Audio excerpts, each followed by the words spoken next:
Good afternoon, everyone. Thank you for inviting us to host today's webinar. I'm very excited today that we will be talking to you all about our Autistic Burnout Working Group and the work that we've done so far and what we plan to do in the future going forward. Today's webinar will be co-presented by myself, Beth, as well as Pierre and Eleonora, who have been very active, not only in the initiation of the working group, but also its ongoing progress and plan developments. So first of all, in today's webinar, we're going to outline what autistic burnout is, so both based on the current academic literature, but also, most importantly, lived experiences of autistic people, which will be shared with you all by Pierre and Eleonora. We're then going to introduce the small body of literature that already exists on the topic of autistic burnout, and critically its gaps and limitations that led to the development of the Autistic Burnout Working Group within AIMS2 trials, to try and to address some of those gaps through the research projects that we've co-designed. Then we will introduce two research projects that we have co-designed within the Autistic Burnout Working Group, one with a more quantitative focus using survey-based approaches, and the other with a more qualitative approach that is in earlier stages of development but is more focused on experience. And then we're going to close the webinar today by just emphasising really why we think this work is so important, what its potential impacts are, and what we perceive as some of the key priorities for further advancing understanding of this area for the future. Thank you, Beth. So to start with, we might want to define what autistic burnout is, or at least what we know of it so far. There's been an article by Professor Dora Remaker in 2020, which was the first one to propose a definition of autistic burnout. It goes like this. Autistic burnout is a syndrome conceptualized as resulting from chronic life stress and a mismatch of expectations and abilities without adequate support. It is characterized by pervasive, long-term exhaustion, loss of function, and reduced tolerance to stimuli. So this definition was the first one. There has been a couple of other definitions later, but this is a good starting point to understand what exactly is autistic burnout. And in the same article, it is mentioned that it shouldn't be confused with occupational burnout or depression, even though the clinical presentation of all of three might show similarities. There are some points that are debated in the later definition of autistic burnout. For example, the duration. Here it is stated like it's more than 3 months. Other authors will mention that shorter burnout also exists. But this is a very good starting point to understand what we're talking about here. In order to get a finer understanding of what autistic burnout is, the best way is to look towards the lived experience. We have a few people who kindly accepted to write some lines about their own experience. The first testimonial goes like this. Metaphorically, autistic burnout is like being sucked into a black hole and needing to identify a source of energy and accumulate sufficient of it in order to achieve an escape velocity. Another testimonial. The best I can do is to describe it as being a complete and holistic biopsychosocial spiritual shutdown and inability to function on any level. For the last 2.5 decades, I have operated from and understood my chronic fatigue, brain fog, depression, and physical pain through the lens of a diagnosis of ME/CFS. But I never know if what I experience is, in fact, a chronic cycle of autistic burnout, partial recovery, and then more burnout. Can you have both? Are they the same thing? Is my ME/CFS diagnosis incorrect? I don't know the answer to any of these questions. But what I do know is that unless I live my entire life avoiding stress, sensory and social overload, and having a huge swath of time in semi-darkness and solitude, these cycles repeat. I am learning to accept, be, and hold, rather than judge, fight, and resist. But it isn't easy and is always exhausting. Now, Eleonora will share another testimonial. I have been having burnout since I was 17.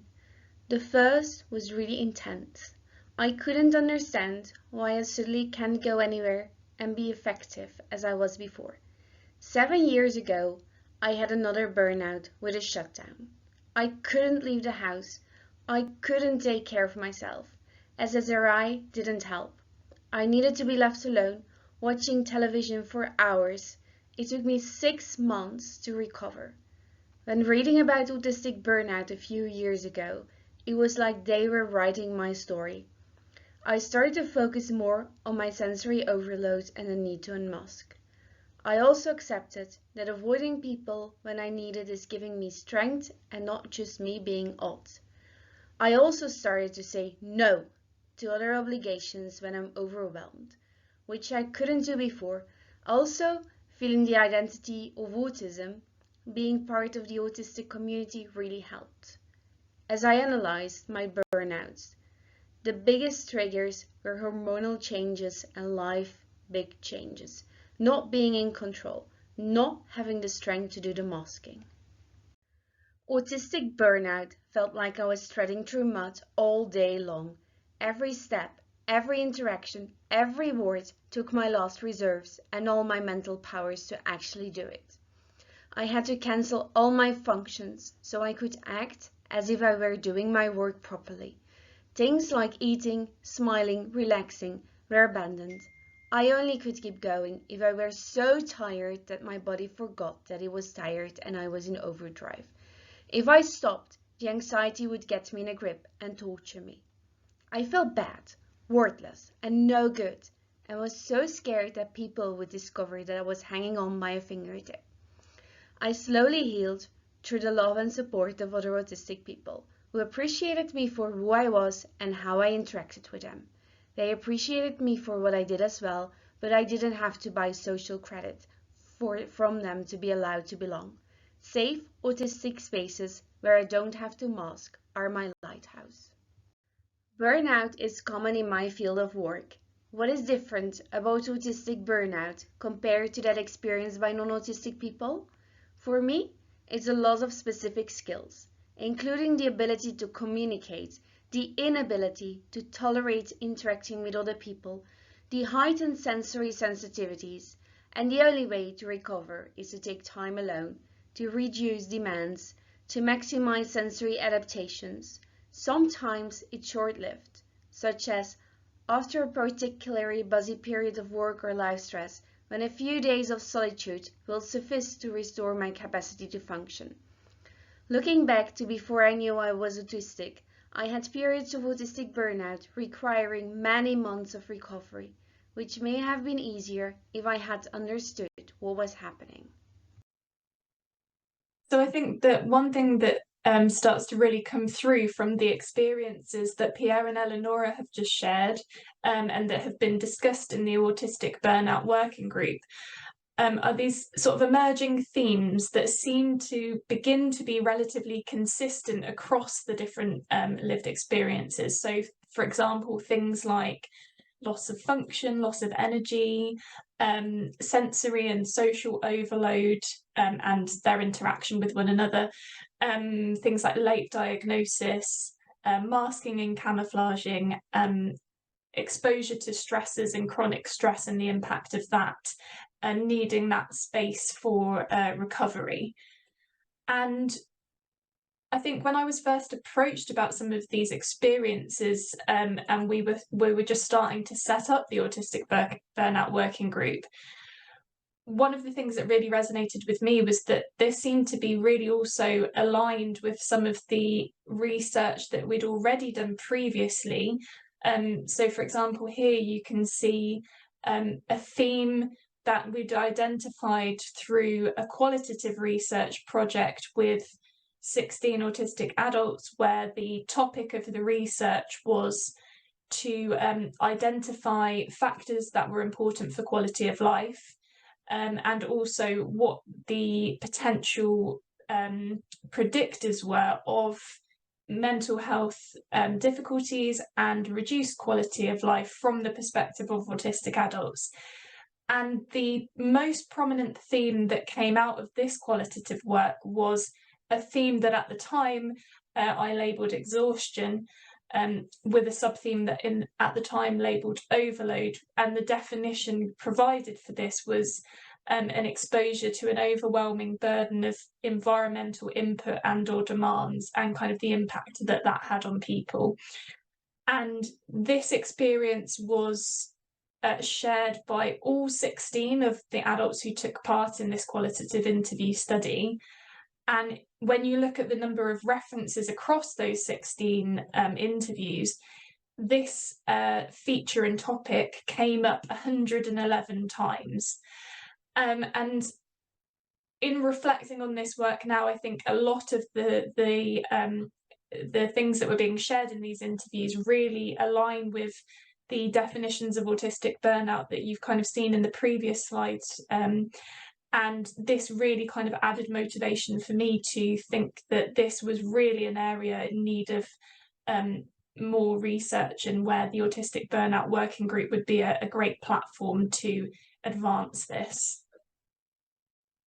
But I think perhaps somewhat surprisingly, given the kind of consistency of reporting of experiences of autistic burnout highlighted in the last slide, the academic literature is still relatively sparse in this area. So on this slide, what you can see on the left-hand side graph is a figure from a fairly recent paper on the topic of autistic burnout that highlighted the number of kind of social media posts that were around from particularly 2017 onwards, kind of talking and discussing autistic burnout in the autistic community on social media. And you can see that that was relatively significant in the numbers of social media posts that seem to be tagging autistic burnout as a concept. Particularly then when you contrast that with the graph on the right-hand side, which shows the growth of academic literature over time that focuses on autistic burnout. And I did just also include another kind of very relevant topic that also focuses on a community priority in its intersection with sensory processing difficulties, which is the concept of excitation inhibition balance in autism. And you can see that the trajectories of growth of the academic research in these areas are fairly small given their impact and potential, priority to the autistic community.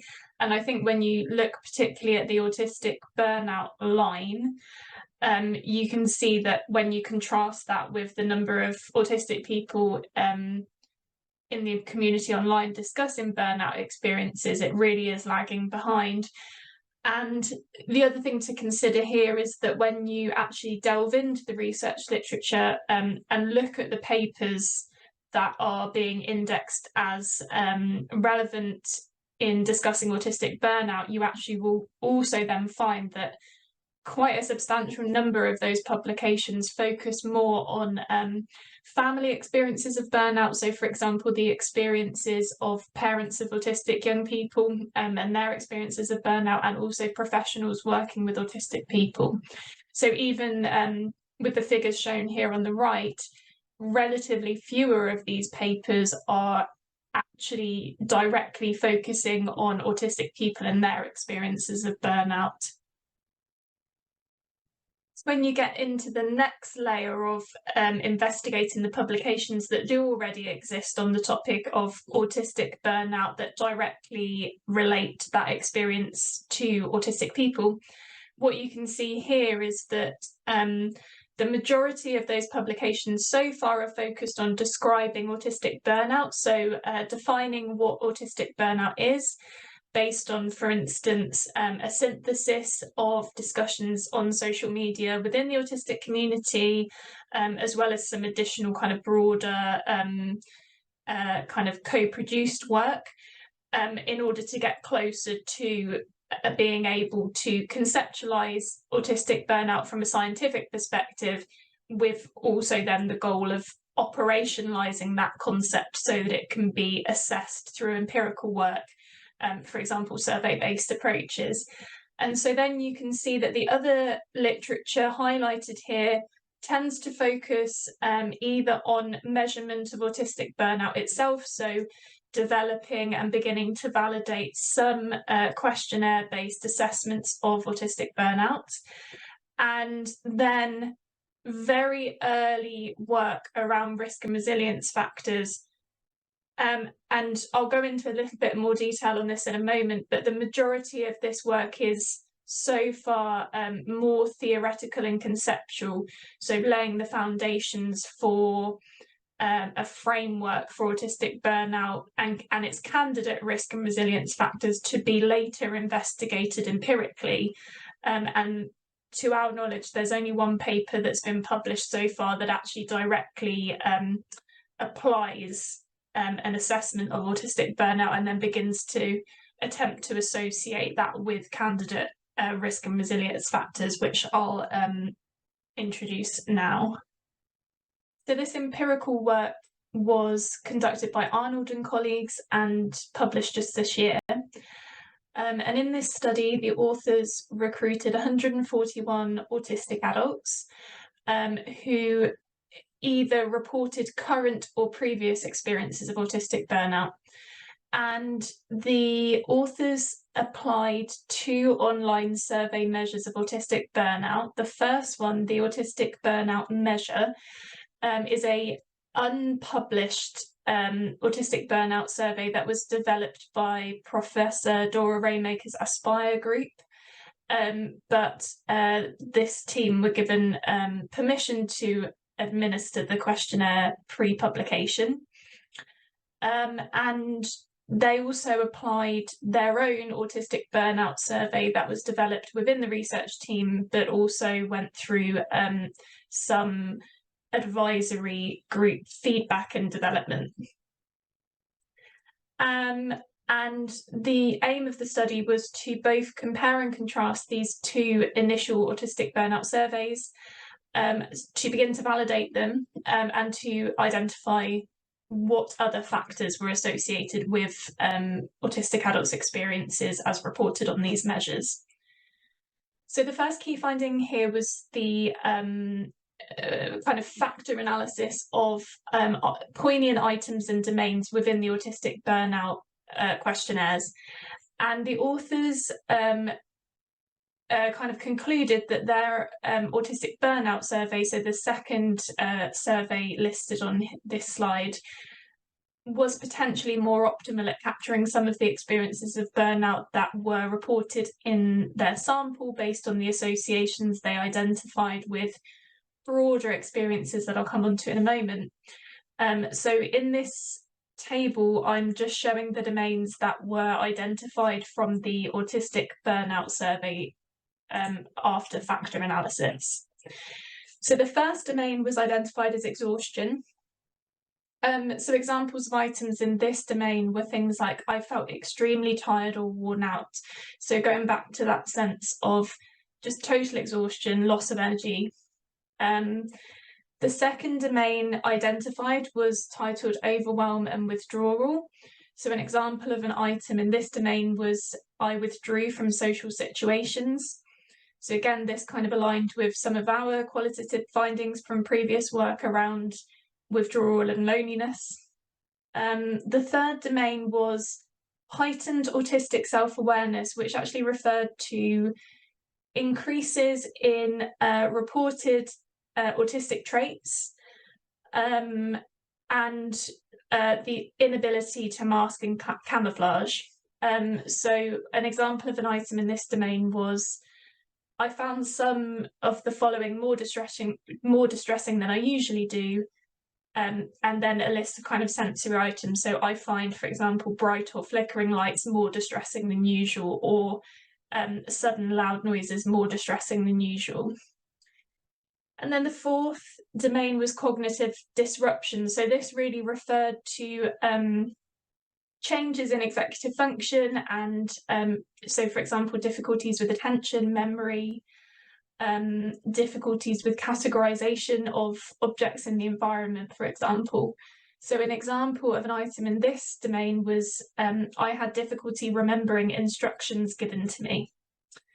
So overall, the pattern that kind of comes out from this survey is really that increased difficulty in with different cognitive functions, with different daily life activities, and really kind of losing even kind of core abilities like speech. And the authors further associated their autistic burnout survey with other surveys, including a masking and camouflaging scale and a depression scale, as well as other factors like alexithymia, interoception, and autistic traits. And what they found was that masking and depression were the two other factors or scales that were most significantly associated with scores on their autistic burnout survey. So their conclusion was that masking is a very pervasive associate of autistic burnout, as well as depression, which was experienced by a really high rate of participants in their cohort. So almost all participants in this cohort met cut-off thresholds for severe depression symptoms. But because the study was not longitudinal, they couldn't ascertain whether these factors were predictive or outcomes, just that they were associated kind of alongside current autistic burnout experience.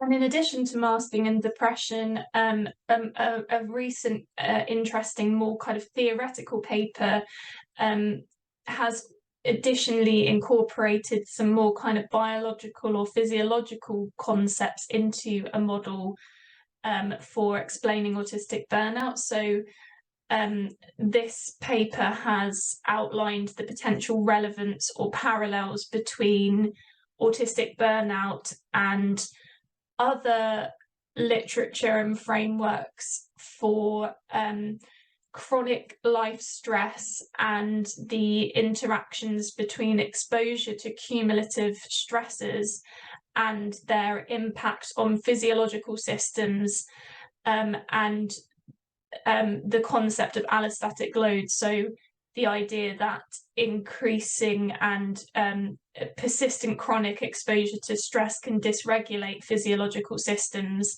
and lead to psychological impacts, of which autistic burnout may be one example. So to summarise the existing available literature, I think what we can say is that the academic definition of autistic burnout is now pretty well established. So we have had already, some quite critical progress in this area in conceptualising and operationalising autistic burnout, in order that we can do more research in this area and have tools available to do that.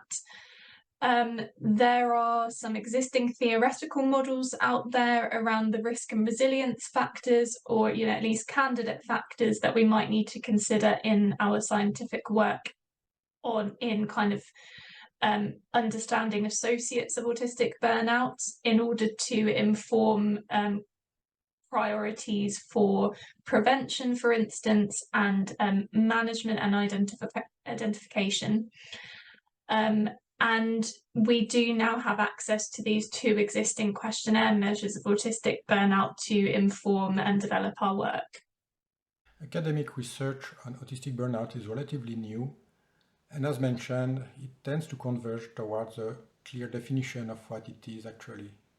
But there are still some gaps that will need to be covered. We classify those gaps into 3 categories that we believe are pertinent. The first one is who burns out, when and why, having a better understanding of the picture of autistic burnout, to whom it happens, in which conditions, and if there are some association with demographics and the mechanisms of it, about risk and resilience, for example. The second category is about measurement. We need better measurement to characterize autistic burnout and have more objective markers of what it is. So we're thinking about some wearables devices that could help measuring objective facts about burnout. The third category, and to me is the most important one, we're not just doing academic works in order to understand a thing, but to find solutions. And we don't need to wait until we clearly define and understand the whole mechanism to start thinking about solutions. So we need to understand what are the existing solutions that are already applied, and if they work, and how can they be made better and disseminated to whoever needs them. So we're not just describing the problem, but we're exploring all the solutions that we need to implement for people experiencing autistic burnout. Speaking of academic research, let's discuss why we decided to focus on autistic burnout within AIMS2 trials. So at the time there were two working groups, one speaking about ethics and the other one speaking about biomarkers. And in both groups there were discussions about quality of life, how to measure it, and what it is exactly for autistic people. And at the time, the article from Dara Remaker came to my knowledge, so I shared it with Beth and Emily Jones, who were leading those groups. And we thought it was a relevant topic for both the groups, so we decided a joint meeting to share this with all the AREPs in these groups.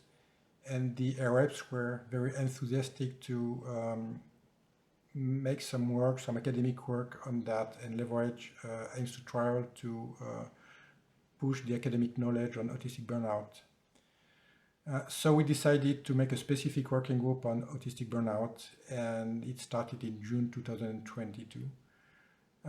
We had a couple of meetings since then to decide what we would do, and then to start working on a questionnaire and a project of article.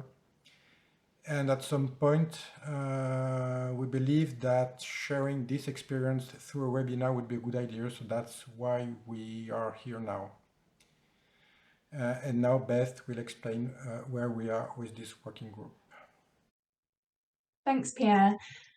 So as Pierre just mentioned, we have had several working group meetings, firstly to arrive at some research topics and approaches that we wanted to take forward, and since then to begin to actually kind of co-develop and co-design those projects and implement them. So as I mentioned at the beginning of the webinar, the two projects we're currently focusing on are, one has a quantitative focus, so that's a survey-based approach. So that's the one that I'm going to start with here. So when we first met in the Autistic Burnout Working Group, there weren't actually any surveys available at that time that captured or measured autistic burnout. But as introduced just a few moments ago, there are now two survey-based measures of autistic burnout that are currently in fairly early stages of development and validation. But, you know, so as not to totally reinvent the wheel, we did review those surveys, and we considered how well they capture the experience of autistic burnout in our view as a group. And we did decide to use an existing measure rather than totally redeveloping something from scratch. So we have decided to take on the Autistic Burnout Survey from Arnold et al. But we have made some small adaptations to the survey, not to individual items or their kind of domains, but instead predominantly adding some questions around the survey to also begin to capture sort of the things like the pervasiveness and persistence of burnout. So asking people, for instance, how many episodes of burnout they feel they've experienced, how long they've lasted, and so on. And we've also made adaptations focused on accessibility in the way that the survey will be administered to participants. And we've further created 2 versions of the survey, also to capture the prevalence of features of autistic burnout in people who don't identify that they have experienced burnout themselves in the past or currently. And so with this adapted autistic burnout survey, our aim is to implement the survey with our LEAP participants. So this is our participants from the Longitudinal European Autism Project. And the reason why we think this is such a valuable cohort for implementing the Autistic Burnout Survey is firstly because of the heterogeneity or variability of the cohort themselves. So we have in the LEAP study over 400 autistic people across a wide age range from 6 to 30 years and above, because they're being followed up longitudinally over time. There are males and females, and there is also a varied IQ range. So we also include autistic people with co-occurring intellectual disability. And so from that perspective, what the LEAP cohort allows us to do is to understand potentially some of the demographic factors that might relate to autistic burnout. So for example, earlier you heard about potentially the relevance of hormonal changes, for instance, and whether we identify for example, sex or gender differences in experiences in the cohort. This kind of group of participants would allow us to investigate those kinds of questions. The second kind of value of the LEAP cohort for addressing this research question is that they've already completed quite a wide battery of questionnaires previously, some of which will have been fairly recent, because we are currently inviting LEAP participants to a 3rd study time point.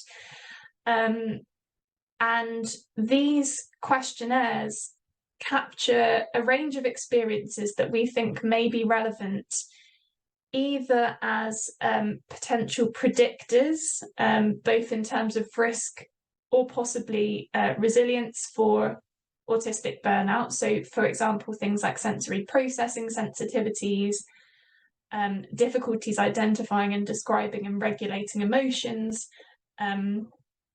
stressful life events, for example, and exposure to stigma and masking, as well as also, potential outcomes or associates of autistic burnout. So maybe physical and mental health problems, sleep difficulties, and so on.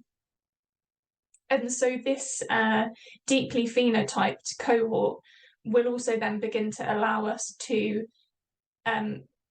start to identify associations between experiences of burnout and potentially relevant predictors and other outcomes that are meaningful for autistic people. And the final benefit of applying the Autistic Burnout Survey in the LEAP cohort that I'll mention today is that we also have access in the LEAP cohort to objective markers, such as, for instance, objective sleep indices, heart rate and arousal indices through wearable technologies.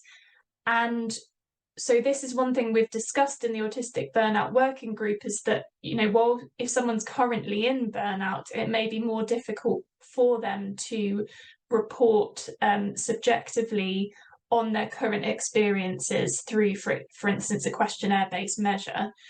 And so this is something that we've kind of started to discuss with Emily Simonoff and Izzy and the team to see whether there are any ways that we can also integrate our survey approach with these more kind of objective approaches, also to identify whether there are any physiological signals or markers that do seem to be quite relevant for burnout and may thus also have kind of clinical utility at a later stage. Then in terms of our qualitative-based approaches, this is something that I won't spend too long on because it's in much earlier stages of development than the quantitative survey. But one thing that we have agreed in our working group is that there is a need for a focus in the academic literature also on kind of supportive strategies, coping strategies, and protective factors, in addition to understanding predictors of onset of autistic burnout. Also, understanding what things are beneficial for either preventing burnout or reducing its impact or duration, for instance. So we have made some preliminary plans to address this through a qualitative approach, working with autistic adults who have experienced burnout and discussing with them some of the supportive factors and coping strategies that they potentially implemented or had access to, in order to then be able to make some additional recommendations around things that may be beneficial in our approaches to preventing and reducing burnout. So that was kind of a broad overarching summary of our current research projects. And we do look forward to hopefully being able to share with you some initial results that are coming out of these projects over the next year or so. But for now, I'm going to hand over to Eleonora, who's going to close the webinar with more of a kind of emphasis on the practical or applied potential benefits of the work and our future priorities. There are a few reasons as to why this work is important. Firstly, it's a priority of the autistic community, and research into this is seen as beneficial to autistic people. Right now, it's not part of the diagnostic process or in any psychoeducation tools that we are aware of. Autistic individuals only learn about autistic burnout and its impact through the autistic community. Since not all autistic people find their way to the community, this is a gap in proper support through official channels. Secondly, being supported from the start in recognizing early burnout signs and knowing how to do proper sensory and social self-care will be hugely beneficial to everybody in the autistic community and the people around them. Thirdly, clinicians who are aware of the signs and the consequences of autistic burnout would be able to give tailored advice and support their client properly. Nowadays, autistic burnout is too often confused with depression and treated with medication that is not necessarily what is needed. Additionally, researchers would get reliable data if more were known about autistic burnout, how to support it and how to recognize it, which would help them in creating research projects and resources beneficial to the autistic community. We can also conclude that this has an impact on society as a whole. As of right now, society loses a lot of excellent autistic employees because they are not able to function to their fullest or at all in an unadapted workplace and are not given work tailored to their strengths. Less stigma and more research support measures could help organizations in hiring and retaining autistic employees. By giving these employees the necessary adaptations and giving them work tailored to their strengths, organizations would get motivated employees who add value to their company. The same can be said about autistic pupils and students who might not be able to finish their schooling and get a degree because of contextual factors and demands that lead to autistic burnout. So please hear this and do something about this. Thank you. As the Autistic Burnout Working Group, we've been amassing a lot of future priorities. By going through the available research and questionnaires, we've listened up a lot of points to add to the discussion part of the paper Beth is going to write on this topic. We want to raise more awareness in how to recognize and support autistic people who are going through autistic burnout. psychoeducation about autistic burnout, the underlying processes, and the necessary support are also relevant to this goal. Additionally, we feel that better understanding how the current surveys capture experiences will help in creating better questionnaires. Incorporating neurodiversity affirmative assessment tools into research is something we, consequently, feel passionate about. Since not all autistic individuals are aware of autistic burnout or can be reached by current measures, it would be wonderful to research how late diagnosed, self-diagnosed, or undiagnosed autistic individuals could be reached. Lastly, we are sure that current technology could be vastly beneficial to alerting the wearers and their network to early autistic burnout signs. So there is more than enough to research into the topic of autistic burnout, since I haven't listened even half of the goals we have identified. We're invited you to hop onto this wagon and look into the topic of autistic burnout together with us. Beth, Pierre and I would like to thank you for joining our webinar about autistic burnout today. I hope we have managed to make you as passionate about this subject as we are, and that you learned something new to incorporate in your own research. Please contact Beth if you would like to work together with us or learn from us. We might be beneficial to each other's work. Who knows? We will now take questions and try to answer them before we wish you a lovely rest of the day. Since I failed to introduce myself at the start, I'm Eleonora. I'm an autistic woman and an Arab. Bye!